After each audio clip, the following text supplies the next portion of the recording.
जय श्री कृष्ण। एक बहुत ज़रूरी जानकारी आपका ये सारथी आज आपको देना चाहता है। वैसे तो मैं हमेशा ही आपको कुछ ना कुछ ऐसा ही बताती हूँ जो ज्ञानवर्धक हो और आपके जीवन में सुख समृद्धि लाए, पर एक गलती मैंने बहुत सारे घरों में होते देखी है और बहुत छोटी सी गलती है जिस पर कोई नज़र ही नहीं डालता। जानते हैं क्या? हम अपने मंदिर में जो दीपक प्रज्वलित करते हैं ना, उसकी लौ सही डायरेक्शन में होना बहुत ज़रूरी होता है। आपके दीपक की लौ अगर पूरब में होगी तो ये सुख लाएगी, शांति लाएगी, समृद्धि लाएगी।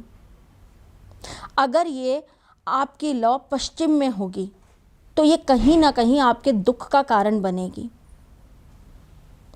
अगर उत्तर में होगी तो ये आपके लिए वैभव, ऐश्वर्य देने वाली होगी। लेकिन यही लौ अगर दक्षिण की तरफ होगी तो ये कहीं ना कहीं आपके विनाश का कारण बनेगी।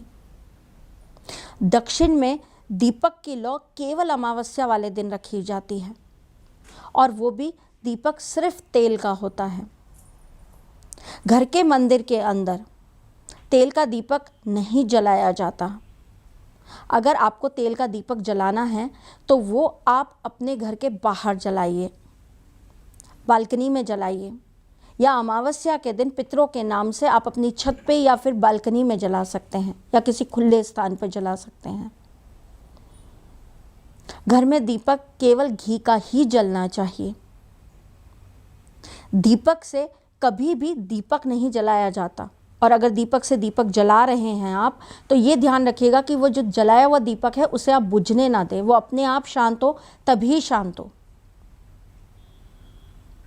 दीपक से अगरबत्ती या धूप नहीं जलाई जाती। कहने का मेरा तात्पर्य ये है कि दीपक की लौ से जो लौ प्रज्वलित की जाती है उसको बुझाया नहीं जाता। वो अपने आप स्वयं ही जब शांत होगी तभी होगी, उसे जलते रहने देना चाहिए।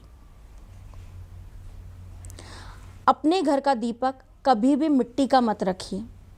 कुछ लोग करते हैं कि मिट्टी के दीपक जलाते हैं फिर उसको फेंक देते हैं। नहीं, जो डेली मर्रा में आप अपनी घर की पूजा में, रूटीन लाइफ में जो दीपक आप रखते हैं, कोशिश करिए वो पंच धातु का हो, पीतल का हो या फिर चांदी का हो।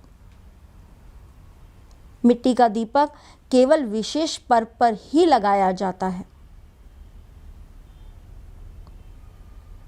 दीपक लगने के बाद आप उस दीपक को बुझा नहीं सकते, वो अपने आप स्वयं ही शांत होता है। मंदिर में दीपक लगाने के बाद आरती ज़रूर करनी चाहिए। केवल दीपक लगा के छोड़ देना ही पूरा नहीं होता। आप आरती करके उसके बाद में मंत्रयुक्त उसको आप ईश्वर को समर्पित करके तभी आप अपने दीपक को मंदिर में रखा छोड़ें। बहुत छोटी छोटी बात है लेकिन बहुत विशेष आपके जीवन पे प्रभाव डालती है, सकारात्मक भी और नकारात्मक भी।